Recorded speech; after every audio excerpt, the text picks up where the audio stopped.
आज ही Doubtnut app download करें। Doubtnut पर होगा अब आपके सभी मैथ्स, केमिस्ट्री, फिजिक्स और बायोलॉजी डाउट्स का सफाया। बस अपने क्वेश्चन की फोटो खींचो, उसे क्रॉप करो और तुरंत वीडियो सोल्यूशन पाओ। Download now.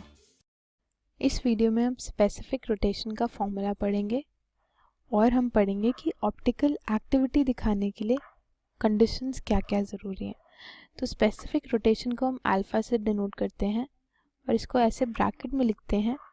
ऊपर हम टेम्परेचर लिखते हैं जिसको स्मॉल टी से डिनोट करते हैं और नीचे हम डी लिखते हैं। डी होता है वेवलेंथ ऑफ सोडियम लाइट। जो हम सोडियम लाइट यूज़ करते हैं उसकी वेवलेंथ, कितनी वेवलेंथ की हम सोडियम लाइट यूज़ करते हैं उसको हम यहाँ लिखते हैं। और ये जो हमारा स्पेसिफिक रोटेशन है वो बराबर होता है theta divided by L into C के, जहाँ थीटा होता है हमारा ऑप्टिकल रोटेशन।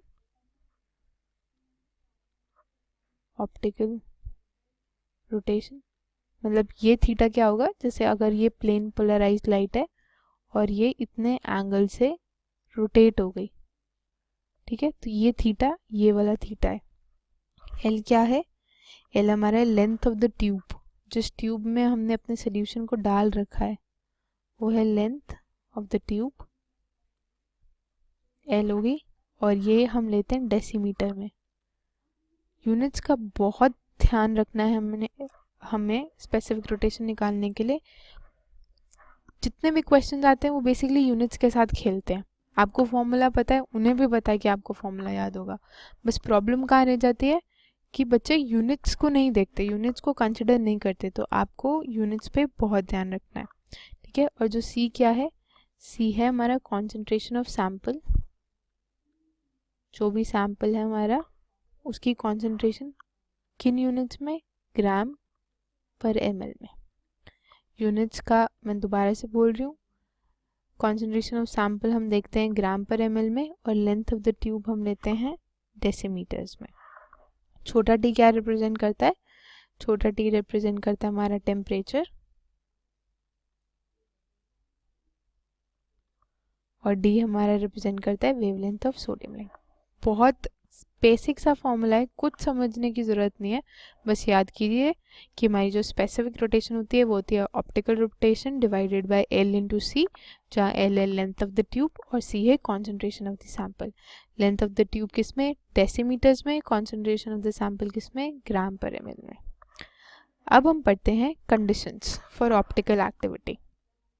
मतलब ऐसे कौन से कंपाउंड हैं जो ऑप्टिकली एक्टिव होंगे, वो वाली उनके लिए कंडीशंस पढ़ते हैं फॉर ऑप्टिकल एक्टिविटी। तो सबसे पहली कंडीशन है कि उसमें एक असिमेट्रिक कार्बन होना चाहिए। असिमेट्रिक कार्बन होना बहुत ज़रूरी है। असिमेट्रिक कार्बन होना बहुत ज़रूरी है। असिमेट्रिक कार्बन को हम कायरल सेंटर भी बोल सकते हैं, कायरल सेंटर, या फिर हम बोलते हैं स्टीरियोजेनिक सेंटर, स्टीरियोजेनिक सेंटर, या हम बोल देते हैं स्टीरियो सेंटर, स्टीरियो सेंटर, ठीक है। अब ऑसिमेट्रिक कार्बन क्या होता है? अब हमें पता है कार्बन की वैलेंसी होती है 4, और अगर कार्बन पे चारों अलग अलग ग्रुप्स लगे हों तो ये कार्बन हमारा असिमेट्रिक कार्बन हो जाता है।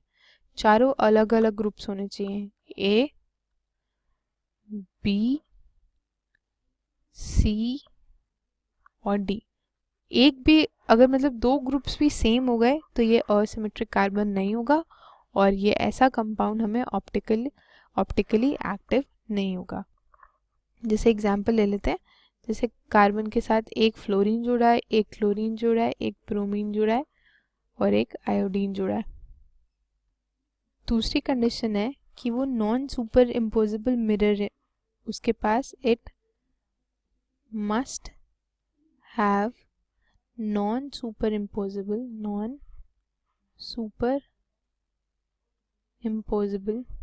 मिरर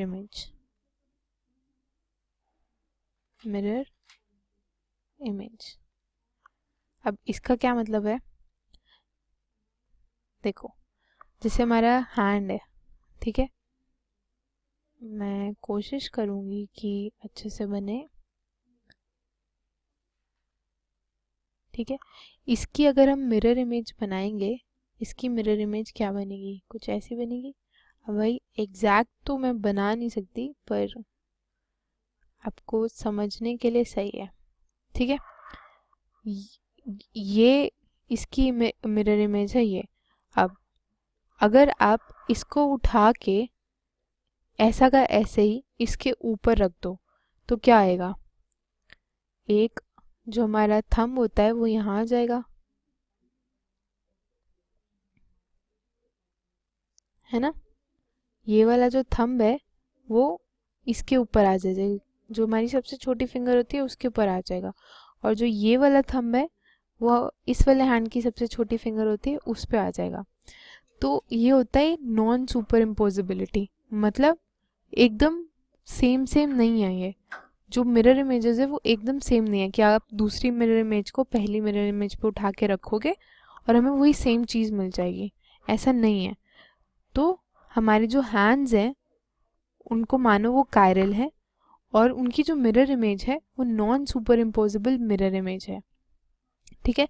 तो ऐसे कंपाउंड्स जिनकी non super imposable mirror image होती है वो ऑप्टिकल एक्टिविटी दिखाते हैं। तीसरी कंडीशन है कि इट शुड नॉट कंटेन, कोई भी एलिमेंट ऑफ सिमेट्री नहीं होना चाहिए, कोई भी नहीं, कुछ 3 एलिमेंट्स ऑफ सिमेट्री हैं, जैसे सेंटर ऑफ सिमेट्री नहीं होना चाहिए, सेंटर ऑफ सिमेट्री नहीं होना चाहिए, दूसरा है प्लेन ऑफ सिमेट्री नहीं होना चाहिए,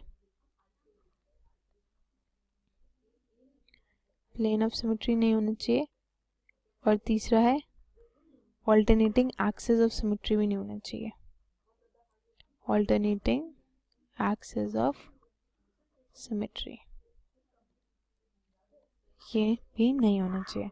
आगे आने वाली वीडियोस में हम आप पढ़ेंगे centre of symmetry, plane of symmetry और ऑल्टरनेटिंग एक्सिस ऑफ सिमेट्री के बारे में, कि भाई हम कैसे बता सकते हैं कि हमारे कंपाउंड में प्लेन ऑफ सिमेट्री है कि नहीं है, सेंटर ऑफ सिमेट्री है कि नहीं है, कि या फिर ऑल्टरनेटिंग एक्सिस ऑफ सिमेट्री है कि नहीं है। क्लास 6 से 12 से लेके नीट, IIT, जेई मेंस और एडवांस के लेवल तक 10 मिलियन से ज्यादा स्टूडेंट्स का भरोसा। आज ही डाउनलोड करें डाउटनेट ऐप या व्हाट्सएप कीजिए अपने डाउट्स 8400 400 400 पर।